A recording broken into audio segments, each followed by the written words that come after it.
Baik, assalamualaikum warahmatullahi wabarakatuh. Waalaikumsalam warahmatullahi wabarakatuh.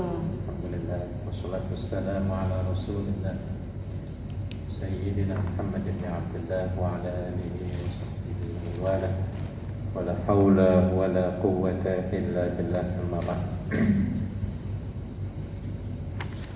Alhamdulillah kita bisa bertemu kembali di tempat yang mulia ini. Tujuannya adalah untuk thalabul ilmi, menambah ilmu pengetahuan, terutama sekali ilmu agama. Salawat dan salam kita sampaikan kepada Nabi Muhammad sallallahu alaihi wasallam. Mari kita awali pengajian kita dengan pembacaan surah Ummul Kitab Al-Fatihah. Bismillahirrahmanirrahim. Alhamdulillahi rabbil alamin. Ar-Rahmanir-Rahim. Maliki yaumiddin. Iyyaka na'budu wa iyyaka nasta'in. Ihdinas siratal mustaqim. Siratal ladzina an'amta 'alaihim ghairil maghdubi 'alaihim waladdallin. Amin.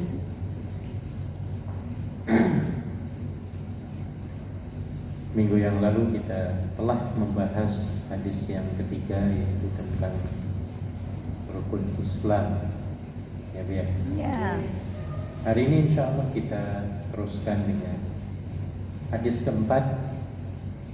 Kitab hadis ini diambil dari buku Hadis Arba'in Nawawi. Ada namanya ya di atas, halaman sebelah paling atas. Hadis Arba'in Nawawi, kitab yang paling populer di tanah air, di luar negeri, ya. Selalu dibahas, dikupas, diceramahkan, ya, di pengajian-pengajian, majelis taklim, di kampus-kampus, pondok-pondok, ya, di masjid-masjid. Dan alhamdulillah, walaupun kita belum pernah mungkin ya membaca kitab ini di tanah air, kita ada kesempatan untuk belajar. Luar biasa nih Bu, kesempatan ini ya Bu ya. Ya, membaca hadis Nabi Sallallahu Alaihi Wasallam. Hadis ini yang akan kita kupas adalah tentang kejadian atau tahapan penciptaan manusia dan amalan-amalan terakhir manusia. Saya baca artinya saja karena panjang. Terjemahan hadis dari Abu Abdurrahman Abdullah bin Mas'ud radhiyallahu anhu, beliau berkata, Rasulullah sallallahu alaihi wasallam menyampaikan kepada kami itu siapa? Abu Abdurrahman dan teman-temannya, para sahabat. Ibu tahu nggak artinya sahabat? Belum jelas. Sahabat itu definisinya adalah orang yang pernah melihat Nabi Sallallahu Alaihi Wasallam. Disebut apa? Sahabat. Melihat apalagi sampai bersalaman. Melihat saja sudah dikatakan sebagai sahabat. Ketemu ya, ketemu, melihat, ketemu. Jadi artinya orang itu mesti hidup masih di zaman siapa? Nabi Muhammad Sallallahu Alaihi Wasallam. Orang yang belum ketemu belum dikatakan sahabat. Ya, jadi harus sahabat. Ketemu ya, Nabi Muhammad Sallallahu Alaihi Wasallam. Jadi kami di sini maksudnya adalah para sahabat. Ya. Dan beliau adalah orang yang benar dan dibenarkan. Ini Nabi itu nggak ada bohongnya tuh. Ngomongnya benar semua, tindakannya benar semua, nggak pernah nyakiti orang. Tangannya Nabi selalu dijaga, ya. Iya, berbeda dengan ya kita lah kebanyakan ya Bu ya. Kadang-kadang mulut kita pendiam tapi tangannya ganas, ketika nulis gitu ya. Pernah nggak Pak panjenengan diserang oleh tangannya orang yang pendiam tapi tangannya itu waduh lebih tajam dari apa? Pernah dapat tuh kayak gitu? Serang-serangan tulisan, ya mungkin ada ya Bu ya. Iya, jadi kadang-kadang tangannya itu lebih lincah. lebih hebat dari lisan gitu. Iya, kalau lisan kan di depan kita ya. Iya, kalau lisan di depannya marah-marahin ya. Iya.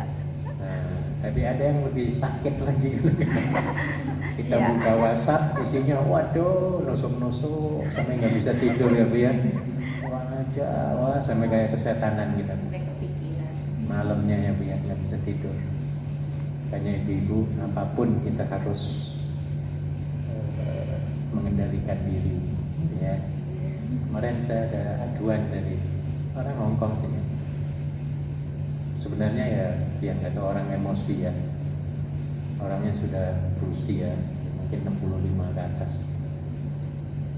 Dia komplainnya itu anak Indonesia kalau di lift saya lagi berdiri penuh nggak ada yang turun, saya mau naik, dianya mau naik ya. Tapi kok nggak tahu diri gitu kan. Ya menurut saya ya itu memang itu masalah urusan orang ya. Kalau mereka ingin mempersilahkan ya itu hak mereka ya Bu ya. Iya. Artinya orang yang di dalam lift dia keluar mempersilahkan orang tua ini dia masuk. Tapi itu kan bukan keinginan kita ya Bu. Iya. Bukan keharusan mereka maksudnya ya. Iya. Nah, memang akhlaknya demikian bagus mempersilahkan ya Bu ya. Iya. Ya, mereka ada yang turun, nah silakan monggo saya nanti aja jalan kaki ke atas. Nah, tapi orang ini maunya dimanja, nah ini yang jadi masalah. Minta dihormati. Iya, maunya orang keluar dia masuk gitu, ya mana boleh nggak ada peraturan kayak gitu. Iya. Masalah akhlak gitu kan. Iya. Ya. Akhlak tuh nggak ada peraturannya Bu. Iya, nggak ada tertulis maksudnya ya dalam pemerintah juga nggak ada. Bukan menjadi hukum. Nah, ya. Jadi akhlak itu ya kesadaran sendiri, kebijaksanaan sendiri. Ya. Makanya dia, waktunya sambil marah ya, kasihan juga sih ya memang orang tua ya. Tapi kalau menurut saya jangan mengharapkan kebaikan orang lain. Ya Bu ya. Iya. Kalau kita mengharapkan kebaikan orang, ya stres terus Bu. Stres terus hidupnya. Aku kan sudah tua kok nggak dihormati ya, siapa yang mau menghormati? Nggak dihargai. Nah, orang meraih juga nggak kenal kamu kok. Iya. Nah, kan gitu ya. Iya. Kecuali kamunya presiden gitu loh misalnya, atau orang ketua di mana orangnya kenal, orang nggak kenal kok siapa kamu ya biar. Iya. Jadi harus dua-duanya. Nah kalau dia nggak kayaknya searah saja, karena dia saja yang pengen dimanja gitu kan, ya pengen dihormati, ya susah. Ya. Maka harus dari dua pihak. Orang lain harus tahu diri, kitanya juga harus tahu diri. Iya, kalau mereka nggak mempersilahkan kita ya kita jangan marah. Mereka juga punya hak kok. Nah, ya. Tapi kalau mereka mempersilahkan ya itu akhlak yang baik, ya. Nah, itu namanya understanding. Nabi kalau begitu nggak mungkin. Ya, Nabi itu nggak pernah mengharapkan balasan, ya. Nggak pernah mengharapkan pujian orang, balasan orang, ya. Nggak mau dimanja-manja orang, ya. Bahkan beliau itu sebagai seorang majikan nyuci sendiri piringnya loh, ada hadisnya ya. Ketika habis makan minum dia basuh sendiri, ya nambal sendiri pakaiannya, kan ada hadisnya itu. Pakaian sobek dia jahit sendiri. Zaman sekarang mana ada presiden bajunya sobek jahit sendiri, ada nggak sekarang? Sekarang ya baju sedikit aja tercoreng ya buang ya biar. Kalau nanti enggak, selama masih dipakai ya dijahit. Nah ini hebatnya Nabi ya. Nggak pernah nyuruh pembantunya dulu. Makanya salah seorang pembantunya itu merasa senang sekali tinggal bersama Nabi menjadi pembantu rumahnya, ya. Namanya Anas bin Malik radhiyallahu anhu. Masih ingat namanya Bu? Anas bin Malik radhiyallahu anhu. Ketika beliau menjadi pembantu Nabi umur 9 tahun kira-kira ya di Madinah. Jadi ibunya itu menitipkan anaknya, ya Rasulullah, aku tak titipi anaknya, terserahmu lah, mau diapain, pokoknya aku rela menjadi pembantumu di rumah. Sejak masih kecil, 9 tahunan atau 12 tahun ya. Akhirnya si Anas kecil ini ya namanya ya mungkin 12 tahun, sudah besar ya orang Arab ya. Ya bantu-bantu di rumahnya ya sampai dia pikir besar ya. Sudah 10 tahun akhirnya dia mengatakan pada para sahabatnya apa yang dikatakan oleh Anas bin Malik. Selama 10 tahun aku mengabdi di rumah Rasulullah. Mengabdi di sini kayak sebagai pembantu rumah, asisten rumah tangga ya biar Anas bin Malik ya. Dan ketika itu ada 4 pembantu yang lain ya. Ketika itu Nabi masih ada Siti Khadijah yang berduit. Nah, ketika itu ya. Jadi selama 10 tahun aku mengabdi di rumah Rasulullah. Aku belum pernah disakiti, belum pernah dimarahi, ya, belum pernah diomeli. Ya. Apa yang aku lakukan, beliau tidak memarahi. Kenapa melakukan itu? Apa yang aku tidak lakukan, dia pun tidak memarahi. Kenapa aku tidak melakukan sesuatu? Wah, enak apa enggak kalau kerja dengan majikan seperti ini? Betah banget. Terserah kita, pokoknya wes tahu diri lah. Nah, itu Nabi ya. Iya, habis makan minum dia cuci sendiri piringnya, ya. Ketika ingin minum susu dia peras susu kambingnya. Wah, luar biasa Nabi. Ya. Ketika beliau belanja, kan disebutkan ketika belanja, ya. Belanja bawa barangan ya, bawa barang-barang bawaan ya, pembantunya di belakang. Minta dibawakan oleh pembantunya, enggak mau. Nah, no, saya masih mampu, masih kuat membawa barang ini. Ada zaman sekarang kayak gitu? Enggak ada. Kalau ada berarti hebat. Mencontohi siapa? Nabi Sallallahu Alaihi Wasallam. Ya. Jadi dikatakan di sini dari sampai di mana? Beliau adalah orang yang benar dan dibenarkan. Sesungguhnya setiap kalian dikumpulkan penciptaannya di perut ibunya sebagai setetes mani selama 40 hari. Berapa hari, Bu? 40 hari. Kita semua ini kejadian kita, Bu, ya. Dulunya kita ini ya.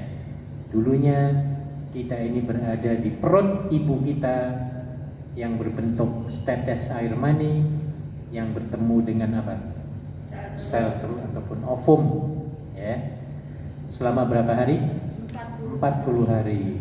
Kemudian setelah 40 hari berubah menjadi setetes darah selama 40 hari ya. Jadi sampai 80 hari kita dulu, Bu, kita jadi darah dulu, Bu. Maka jangan sombong orang ini ya, Bu ya. Ya, jangan aku sombong paling hebat, paling ini padahal dulunya terbuat dari air yang hina. Seperti yang pernah didendangkan oleh Roma Irama. Apa lagunya, Bu?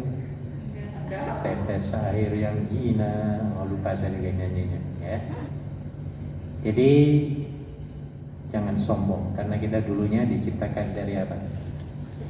Air yang hina. Ya, nggak bisa dijual, Bu, air ini ya, Bu ya. Iya. Orang nggak mau, dikasih gratis juga nggak mau. Ya. Itulah harga kita manusia ya. Nah, oke. Kemudian setelah 80 hari menjadi segumpal daging selama 40 hari sampai umurnya 120 hari. Jadi berapa bulan? 4 bulan. 4 bulan kita nih, Bu, di dalam perut rahim ibu ya, Bu ya. Iya. 4 bulan sampai menjadi segumpal apa? Daging. Nah, ya. Setelah 120 hari ke atas, ya. Nah, di sini nanti diteruskan. Kemudian diutus kepadanya seorang malaikat, lalu ditiupkannya padanya roh dalam daging itu ya. Ya, jadi setelah umurnya 120 hari Allah memerintahkan malaikat untuk meniup apa? Roh. Roh di mana? Rahim. Iya, pada daging. Dagingnya ada dalam rahim itu, dikasih roh, hidup di situ. Maka sebab itu orang yang cerai, terutama cerai ditinggal mati, ya, dalam Al-Quran kalau orang dicerai tinggal mati itu iddahnya perempuan berapa bulan? Nggak tahu. 4 bulan. 4 bulan 10 hari, tepat sekali di sini, tepat sekali. Kenapa begitu? Karena kalau perempuan misalnya malam tadi dengan suami masih happy, ya, berhubungan suami istri, tiba-tiba suaminya innalillahi di pagi hari, ya, boleh nggak seorang wanita istri langsung kawin? Tidak boleh. Minggu itu juga, ya. Dalam Islam nggak boleh. Kenapa? Karena di situ masih ada mungkin peninggalan bekas-bekas, ya. Dia harus menunggu sampai berapa bulan, berapa hari tadi? 4 bulan 10 hari. 120 hari, berapa bulan? 4 bulan 10 4 hari. bulan lebih. Nah, maka 4 bulan 10 hari itu yang paling tepat. Supaya apa? Bersih. Dalam rahimnya kelihatan betul apakah ada janin ataupun tidak. Wah, ini hebat Islam. Dan ini baru-baru ini saja dibuktikan oleh scientific modern di Amerika, ya, di Barat. Mereka baru tahu ternyata, ya, orang Islam itu nggak boleh langsung, perempuan terutama, ya, nggak boleh langsung kawin lagi. Itu ternyata betul secara ilmu pengetahuan modern, ya. Karena itu tadi, ya, dalam kajiannya itu, ya, orang yang kawinnya itu ataupun setelah iddahnya itu, ya, kalau ditinggal mati misalnya ataupun ditinggal cerai hidup, ya, maka 40 hari ataupun pada 140 hari itu akan sudah ketahuan, ya. Tapi kalau sudah lebih daripada itu, ya, baru kelihatan sekali, ya. Maka kita tidak boleh sebagai wanita kawin, ya, kawin lagi setelah ditinggal suami, ya. Tidak boleh kurang dari berapa bulan tadi? 4 bulan 10 hari, ya. Berbeda dengan orang yang dicerai hidup. Berapa kali, Bu? Berapa bulan? 3 bulan, ya, 3 bulan ataupun 3 kali haid. Nah, 3 kali haid. Tujuannya apa? Untuk memastikan bahwa suami pertama, ya, tidak meninggalkan peninggalan, ya, ataupun yang akan menjadi janin nanti. Nah, ini luar biasa Islam. Padahal dulu Nabi Muhammad nggak pernah kuliah, ya, Bi, ya. Iya, nggak pernah belajar dulu universitas mana. Tapi karena yang ngajari Allah, ya tepat saja, nggak ada yang salah. Nah, ini kita perlu yakini betul apa yang disampaikan oleh Nabi kita Muhammad Sallallahu Alaihi Wasallam. Oke, setelah ditiupkan daging itu, rohnya itu pada daging itu, dia diperintahkan untuk menetapkan 4 perkara. Allah memerintahkan malaikat itu menetapkan 4 perkara kepada apa? Roh tadi, ya, yang sudah bernyawa itu. Apa 4 perkara itu? Rizkinya, ya, sampai kita sekarang itu, sampai lahir kemudian kita jadi sampai sekarang ini, memang sudah ditetapkan dan atas pengetahuan Allah Subhanahu wa Ta'ala. Rizki kita diketahui oleh Allah, baik sekarang maupun yang akan datang, ya, sudah ditetapkan oleh Allah.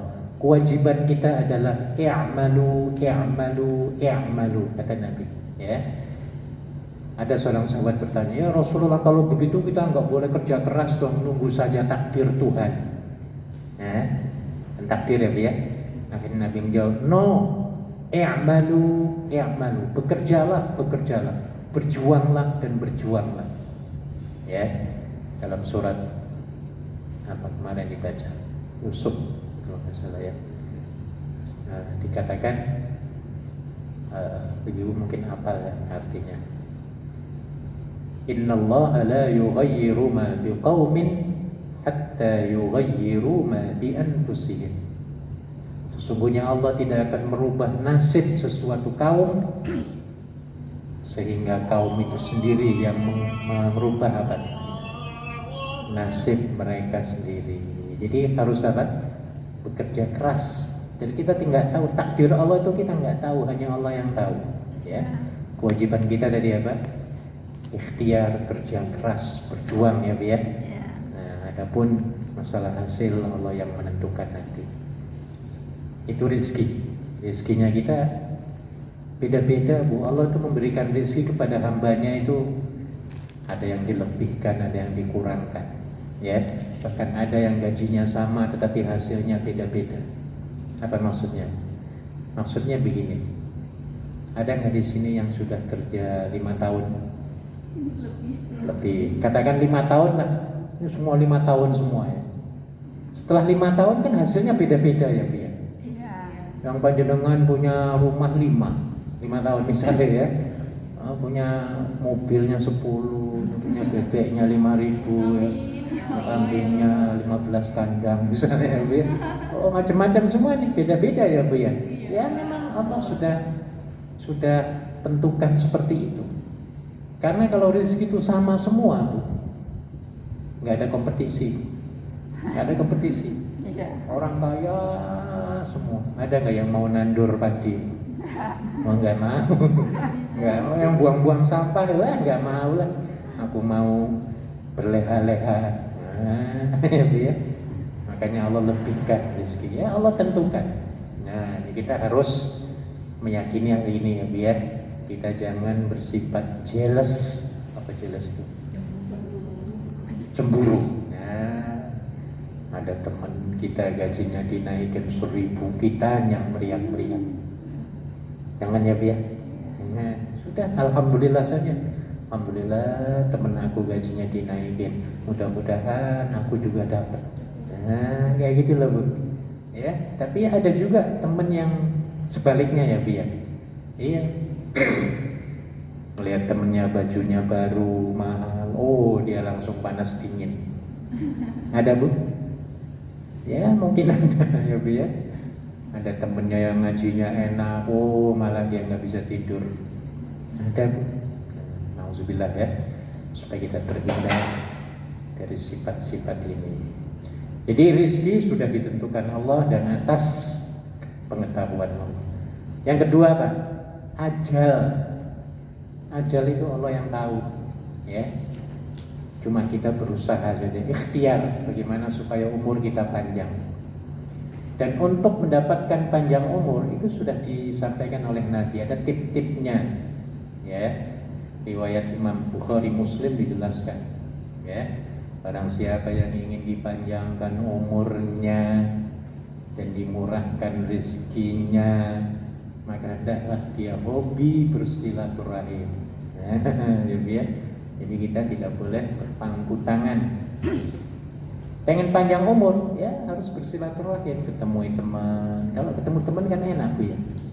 Disenyumi teman, apalagi ketemunya di pengajian. Duduk saja dengerin, insya Allah stres-stresnya hilang semua mumetnya ya, Bu ya. Duduk aja 5 menit kan, insya Allah kepenatan, kemumetannya itu hilang. Tapi kalau duduk sendirian di pojok sana, di mana itu di tamannya dia sendirian menghayal, ngelamun, wah tambah stres. Tapi kalau mendengarkan kata-kata yang baik yang disebut sebagai kalimat thayyibah, itu insya Allah saraf-sarafnya akan rileks, ya, darahnya akan lancar, apalagi apa itu yang lemak-lemaknya akan hancur, ya bukan hancur, akan meleleh. Apa selain lemak itu, Bu? Kolesterol. Panjenengan kalau kolesterolan ya, biar sering dengerin pengajian, Bu, insya Allah, atau baca Al-Quran. Ada itu secara saintifik ya, orang yang baca Al-Quran kolesterolnya akan meleleh, Bu. Iya, kalau baca aja Al-Quran, orang yang puyeng-puyeng yang darahnya mampet-mampet ya, Bu ya. Ya karena saking stresnya ya. insya Allah dengan baca Al-Quran darahnya akan menjadi lancar. Banyak sekali kajiannya yang membuktikan hal itu. Ya termasuk menghadiri majelis taklim bersama. Ya. Oke, jadi ajal tidak ada yang tahu kecuali siapa? Allah Subhanahu wa Ta'ala. Ya, maka di antara kita ini ada yang dipanjangkan umurnya, ada yang dipendekkan, ya Bu ya. Semuanya rahasia Allah. Coba ibu-ibu kalau Allah memberitahu kita Bu, tentang ajal kita, ya Mbak, nanti kamu besok matinya di Makau loh ya. Misalnya ya Bu ya, jam 1 pagi. Waduh, kita langsung stres sebentar Bu. Iya. Oh, nggak bisa tidur. Iya, maka mati itu rahasia Allah. Ya, tugas kita ya terus kerja melakukan amal soleh. Nah, supaya ketika kita meninggal dimanapun dalam kondisi husnul Khotimah. itu tugas kita. Ya, adapun mati sudah urusan Allah. Ya, serahkan kepada Allah. Ya, mau naik kapal terbang matinya mau terserah Allah. Ya, yang penting ada doa dalam Al-Quran, tawaffani musliman wa alhiqni bis sholihin. Ada doa ya. Ya Allah, matikanlah aku dalam kondisi muslim, ya, dan temukanlah kami di surga kelak dengan orang-orang yang soleh. Ya. Ya tergantung niat, makanya tergantung niat kita. Ya tergantung niat. Dia ke situ tuh ngapain niatnya? Ya biar kalau niatnya olahraga supaya sehat, ya insya Allah baik. Makanya kita niatnya harus betul terus ya Bu ya, sesuai dengan hadis yang pertama kita sudah bahas ya. Innamal a'malu binniyat.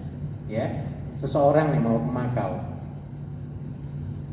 tiba-tiba ferinya kerem. Ya tergantung niatnya, dia mau apa ke Makau itu. Kalau niatnya mau silaturahim kepada teman-temannya di sana, itu masuk surga insya Allah. Amin. Tapi kalau niatnya mau al-judi, ya Bu ya, pernah ke Makau? Pernah. Belum? Sering. Ke Makau belum? Ngecop Sudah? Cuma ngecop Ke wisata. Makau sudah, ke Mekah? Belum. Jadi niat penting ya Bu ya, niat penting menentukan sekali, menentukan akhir hidup ya, atau menentukan amal kita itu adalah niat. Ya. Kalau niatnya tadi silaturahim ke Makau, bagus tuh. Ya, samalah kita ke masjid ini niatnya untuk menambah ilmu, pengetahuan, ibadah. Mati di jalan syahid insya Allah. Tapi kalau niatnya mau nuker sendal, ini Bu. Ya, dari rumah pakai sendal jepit yang mau protol, mau apa gitu, putus gitu ya. Sampai di masjid habis sholat, nukar yang bagus sepatunya, pulang-pulang mati. Nauzubillah itu ya. Jadi jangan niat yang buruk-buruk, niat harus yang apa? Baik-baik semua. Jadi kembali, ajal itu hanya Allah yang tahu. Ya, sampai-sampai dokter sudah memperkirakan penyakit pasiennya. Kamu kayaknya tinggal 3 hari lagi lo hidupnya.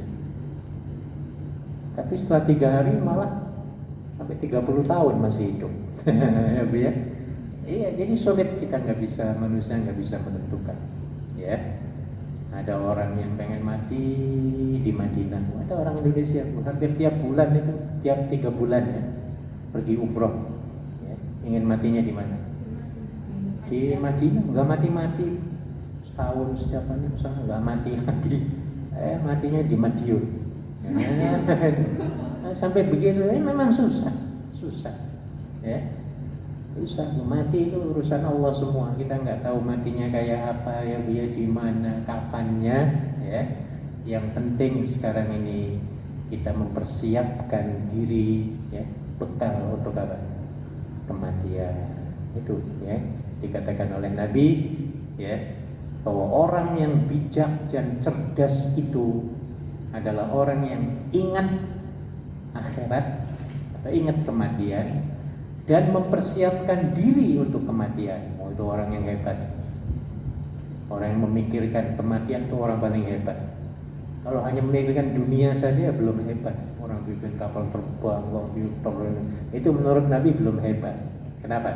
Karena pikirannya cuma di dunia toh. Habis mati ya mati, ya Bu ya. Ya. Tapi orang memikirkan di akhirat kelak itu nanti, wah, nggak akan habis itu umurnya ya. Hidup selama-lamanya. Makanya Ibu pernah memikirkan nggak Bu? Mati kita ini kapan? Ya. Pernah ingat mati Bu? Jam berapa ingat kalau ingat mati biasa? Mau tidur apa mau sembahyang habis sembahyang? Persiapkan ya Bu ya, persiapkan. Nabi dan Allah sendiri sudah mengirimkan tanda-tandanya ibu-ibu. Walaupun kita nggak tahu matinya kapan ya Bu ya, tapi Allah sudah mengirimkan tanda-tandanya. Tanda-tanda mati maksudnya. Apa sih tanda-tanda mati itu? Salah satunya adalah rambut kita, kayak saya sudah mulai putih-putih ya Bu ya. Panjenengan yang sudah ada putih-putih, nah itu tanda itu. Awas, watch out kata orang Inggris ya. Iya, watch out. Apa watch out itu? Awas, hati-hati gitu ya. Iya. Apalagi tenaganya wis lemas, ngos-ngosan sekarang ya Bu ya. Iya. Dulu semangat umur 30 tahun ya Bu ya. 40 tahun sekarang lari aja sedikit langsung apa? Capek. Ngos-ngosan. Nah, ini tanda. Iya, naik 4 ke lantai 4 ngos-ngosan. Dulu lari. Nah, ya Bu ya. Sekarang ngos-ngosan. Ini tanda ya Bu ya. Sering pegelino ya Bu ya. Semua masuk. Pegelino ya. Nah, itu. Sering kram ya Bu ya. Ya. Nah, ini tanda semua ini, kolesterolen. Ya wis tanda ini. Ya. Apalagi dipanggil-panggil majikan nggak nyaut-nyaut budek. Nah, ini tanda. Tanda Bu, tanda ini. Nah, ya. Apalagi matanya apa Bu? Rabun. Nah, yang sudah nggak kelihatan ya, itu tanda-tanda. Mau baca tuh kok miring-miring, ini apa ini nggak kelihatan, ini nggak kelihatan, ini tanda-tanda. Jadi sudah ada tanda-tandanya, sudah diberikan, tapi kita nggak nyadar ya Bu ya. Iya. Iya, kita nggak menyadari, ya. Dan ada lagi hadis Nabi yang sering saya sampaikan, ya. A'maru ummati baina sittina wa sab'in. The lifespan of my followers is in between 60 and 70 years old. Rata-rata umur umatku itu kata Nabi itu di antara 60 hingga 70 tahun. Ingat loh Bu. Dan amat sedikit kata Nabi orang yang umurnya melebihi daripada itu. Nah, tinggal kita Bu tanyakan masing-masing. Ada nggak yang umurnya 51 sekarang? 50 ada? 45 ada? Mendekati. Bu Ketua berapa Bu Ketua? 52. 52 Bu. Kalau Allah ngasih 60 kali pirang tahun? 8 tahun. Ini harus siap-siap. Memang semuanya yang urip mesti akan apa? Mati. Yang sehat mesti akan apa? Mesti loh Bu. Ini kan harus sadar ini. Sekarang sehat, nanti kalau tuwek-tuwek, mesti sakit. Mau mati mesti sakit kita semua ya Bu ya. Iya. Ini harus kita sadari loh. Ya, yang sekarang gagah perkasa, nantinya bungkuk Bu. Iya, umur 70 tahun nanti ya Bu ya. 75 tahun ya. Jalannya apa? Semboyongan ya Bu ya. Nah, semuanya akan begitu Ibu-ibu ya. Saya mengingatkan ya untuk diri saya dan juga panjenengan semua. Kita semuanya akan kembali kepada Allah. Dan itu betul apa yang dikatakan Nabi ya, yang pernah didendangkan Roma Irama. Wah, iktanim khomsan qabla khomsin. Oh, pernah dia baca hadisnya. Ya, apa artinya? Siapkan 5 sebelum datangnya 5. Nah, lupa kayak gitu lagunya. Pernah dengar nggak? Masa mudamu sebelum masa tuamu. Nah gitu. Sehatmu sebelum. Jadi mesti kita akan sakit nanti. Mesti akan sakit. Ya. Sebelum kita mati mesti kita akan sakit. Ini perlu ya, perlu kita. Masa sempitmu apa masa lapangmu? Masa lapangmu sebelum sempitmu, ya. Sehatmu sebelum sakitmu. Ini semuanya, ya, ditentukan oleh Allah Subhanahu wa Ta'ala. Jadi tadi ada tip Nabi itu bagus sekali. Kalau kita mau panjang umur, syaratnya ada dua, bagus. Ada satu ya, silaturahim. Ya, jadi silaturahim mempunyai dua asuransi. Asuransi yang pertama adalah asuransi panjang umur. Asuransi yang kedua murah rezeki. Dengan banyak teman itu insya Allah murah rezeki. Iya. Orang kalau pengen kaya raya, banyak duitnya, Bu. Jangan hidup yang di kampung sepi-sepi nggak ada orang, nggak akan dapat rezeki. Ya, iya. Harusnya apa? Yang padat penduduknya itulah yang akan dapat apa? Rezeki. Iya. Di situ banyak duit di situ ya, Bu ya. Betul apa enggak? Iya. Maka ketika penduduknya padat itu, kita harus rajin bersilaturahim. Ya. Kalau melihat di pengiriman ya, Bu ya. BNI ya, sampai mengular panjang ya Bu ya, kalau minggu itu. Iya. Itu kan karena penduduknya banyak. Itu kalau penduduk Indonesia cuma 100 orang di Hong Kong. Nah, miskin apa enggak banknya? Nah, sekarang banyak orang, banyak duit di situ. Makanya ibu, kalau mau hidup itu ya harus banyak orang, banyak teman gitu loh maksudnya ya. Supaya apa? Ya rezekinya tambah banyak. Syaratnya dengan bersilaturahim. Kalau kita baik semua, kita dagangan, insya Allah laku, Bu. Laku, Bu. Ya. Nah, ini maksudnya. Kemudian setelah ajal, kemudian amalnya, perbuatan kita semuanya ditakdirkan oleh Allah atas pengetahuan Allah Subhanahu wa Ta'ala. Jadi semuanya Allah Maha tahu, ya, tentang amal kita. Termasuk yang terakhir, nomor 4-nya kan, suka maupun duka atau celaka dan atau bahagianya kita. Ini semuanya sudah ditakdirkan oleh Allah. Tinggal kitanya ikhtiar, ya. Yang penting kita ikhtiar ya, Bu ya. Ikhtiar itu apa? Berusaha. Ya. Bagaimana supaya kita menjadi orang yang bahagia? Ya, berusahalah, kerja keras, bekerja ya, Bu ya. Harus. Kalau Anda ingin bahagia, kerja keras. Walaupun banting tulang pontang panting, ya, selama sebulan, 1 hari nanti kita akan dapat bisa senyum, akan bisa mengantongi apa, Bu? Dolar. Ya, akan bisa menjadi raja sehari. Nah, apa raja sehari itu? Ya, kita dilayani orang lah, makan di restoran, habis gajian ya, Bu ya. Kita kan biasanya melayani orang terus ya, Bu ya. Ya, sebulan sekali lah, ya, Bu ya. Dapat gajian menjadi apa tadi? Bos. Jadi bos. Nah, kita jadi senyum, bisa berpikir panjang ya, Bu ya. Iya. Walaupun 1 bulan itu kita sudah apa? Morat-marit, banting pulang, tapi di situ nanti akan ada kebahagiaan. Ingat dalam surat Al-Insyirah Allah menyebutkan fa inna ma'al usri yusra. Sesungguhnya beserta kesusahan itu pasti akan ada kebahagiaan. Jadi kalau Anda ingin bahagia hidup, susah dulu, Bu, susah dulu. Nggak ada orang yang hidupnya enak sekarang kaya raya itu dulunya berpangku tangan, nggak ada itu. Semuanya morat-marit dulu ya, Bu ya. Pernah saya ceritakan tentang orang yang sukses, pendiri Disneyland, siapa namanya? Walt Disney, Mr. Walt Disney.